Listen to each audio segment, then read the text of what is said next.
பேசும் கலை வளர்ப்போம். நாள் 39. பேச்சுக்கலை 64 கலை 39. படித்தலும் கேட்டலும். நல்ல பேச்சாளன் ஓர் சிந்தனையாளனாக இருக்க வேண்டும்.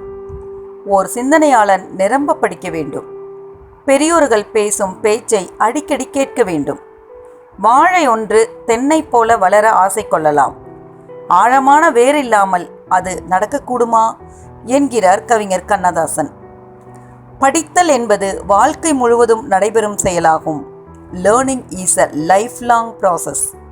படிக்கிற செய்திகள், துணுக்குகள், நகைச்சுவைகள், கதைகள் மற்றும் பிறர் பேசும் நல்ல கருத்துக்கள் இவைகளை சேகரித்து வைத்துக் கொள்ள வேண்டும். இவைகளை திரும்ப திரும்ப படித்து பார்த்து அவற்றில் மாற்றங்களை, புதிய சிந்தனை கருத்துக்களை உருவாக்க வேண்டும்.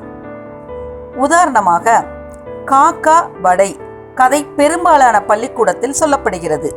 ஒரு காகம் வடையை திருடிக்கிட்டு போய் மரத்தின் மேலே உட்கார்ந்திருக்கிறதாம். ஒரு தந்திர நரி அங்கு வந்ததாம். காகமே, நீதான் அழகாக பாடுவாயே, ஒரு பாட்டு பாடு என்றதாம்.